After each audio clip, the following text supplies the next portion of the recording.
Prime Ministers,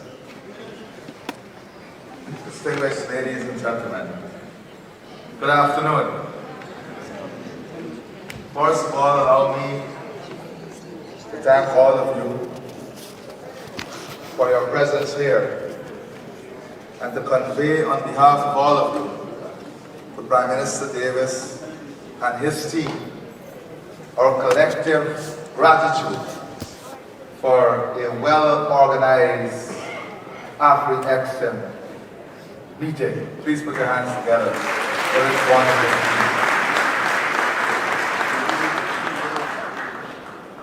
meeting. If we don't tell the story, then who will tell the story for us? You know, listening to Professor Irfaan, and I think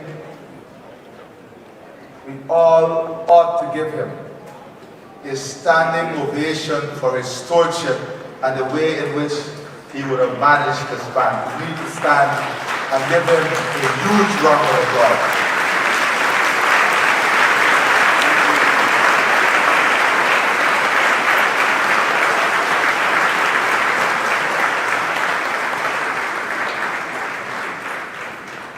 This man is simple, but he has done extraordinary things. And much of what the bank has achieved in this region is as a result of his direct commitment and intervention.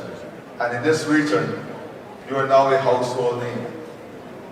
I want to say that we're going to continue to work on getting all the other outstanding members of the region to be a member of the Afreximbank family. And I say family because that is who we are. We're indeed family. You know, I ask myself a question, I ask all of us to silently ask ourselves the same question. We are in the Western Hemisphere. This meeting is taking place in the Western Hemisphere. This bank has done a remarkable job. How much of this positive story will be told on the headlines in the Western Hemisphere? How many in the Western Hemisphere will speak about the impact of the Afreximbank in Africa and everywhere else that is operating?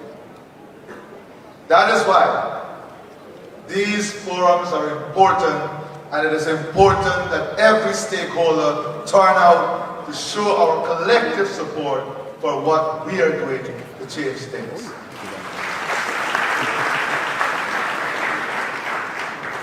Three years ago, we would not have seen a single sophisticated investor from Africa in this region. Fast forward to today, we have seen in this region, since Afreximbank came on board, more than 50 African delegations looking at business opportunities in this region. That alone tells you a story. We have seen the billionaires, the technology companies. We have seen an interest. We have seen a spark. And it is this little spark that can ignite a massive transformation and realization of the opportunity and potential that exists within our region. And many will say the region is small.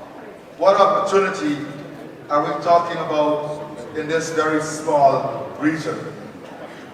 But I want to remind you that when we look at the region, we must not only look at the region in its population size and in relation to the market size. It is what the region can give us access to. And this region collectively can give your businesses access to more than 1 billion people because of the trade relationship and trade agreement that we have collectively as a region, a market of over 1 billion people. And that is what is important to understand. Sometimes we take this important fact for granted. In this region, for example, if you look at the US market alone, in aquaculture, it's a market of $4 billion US. And there are countries in this region that are in the top 2% in terms of natural competitiveness for aquaculture. That market can be captured. You have the technology, you have the capital, we have the competitive natural environment. Let us make use of this. And that is just one example.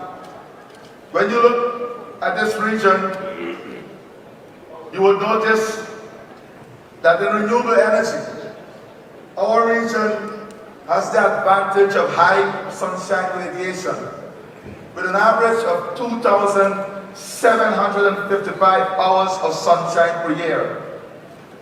This offers an interesting opportunity in solar energy. For a matter of fact, in this region, with a measurement of wind intensity showing an annual average wind speed of more than 8 meters per second in some territories. Compare with continental Europe wind parks, where the annual average wind speed is 5.5 meters per second. Those are advantages that we possess in this region. Imagine if Africa can come together, mobilize capital, and manufacture in the lowest, we have the lowest environmental impact in the world. Imagine if we manufacture all the EV vehicles in the region with the lowest environmental impact. What marketing impact that would have. You have the technology, you have the capital. Through Afreximbank, we can design this. And we can make the world understand that there must be a value in manufacturing EVs in the lowest environmentally impact region in the world. Imagine in African CARICOM, you have in Africa more than 650 million hectares of forest, 21.4%. If you convert half of that with primary forests and the forests that we have in this region between Suriname and Guyana, we have the lowest deforestation rate in the world. And collectively, we say we're going to combine this forest into a carbon market, deploy it on the international stage, and say to the world, you have to take stock of what we have.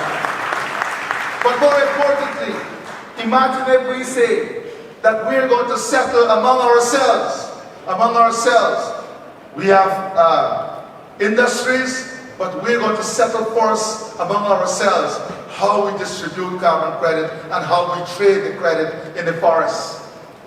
We are going to create new areas of wealth. If we look at the biodiversity that exists, the marine economy in this region, we have to shape the conversation, and that is the power we have. We have the capacity to shape the conversation. For too long, the conversation has been shaped for us.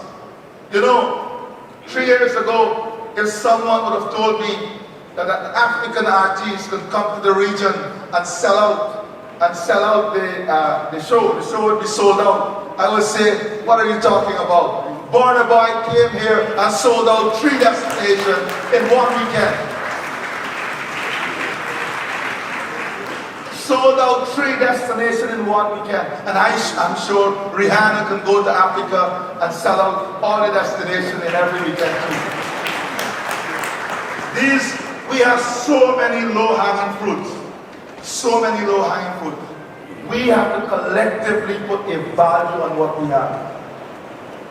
And the future opportunities are in these very areas. Biodiversity service. We're talking about environmental services. But the world has lost, in the last 50 years, more than 60% of its biodiversity. Collectively, we we have a rich opportunity in our biodiversity service. Let us value that opportunity. Let us place a value on it and start a conversation to shape the discussion around biodiversity. It is these things that forums like these offer us the opportunity. Offer us the opportunity to find new ideas, to create new avenues, and to look at new areas of wealth creation. And that is what is important. And I think with the type of leadership, I'm not going to go through all the papers. With the type of leadership that we possess, we can define the future how we would like to see it. But we must have that will, that collective will.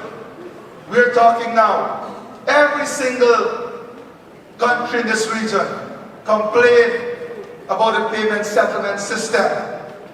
We have an opportunity now that you have tested with a payment settlement system. And that is why, as chair of CARICOM, I've asked the chair of the CSME, Prime Minister Motley, and she's agreed to convene a meeting with ministers of finance and governors next week, so that we can take to the next heads of government meeting in CARICOM a proposal where we can use your system to implement a regional system for our payment settlement. We don't need to reinvent the wheel. We need to trust each other. We need to trust our system. We need to trust our brain power. That is what is important. We do not trust ourselves and the potential we have in finding the solutions that are required for ourselves. And that is what this forum offers us, the understanding of each other and the building of trust. We are onto a good platform in the building of trust between Africa and the Caribbean. Let us take this forward to greater heights. Thank you very much.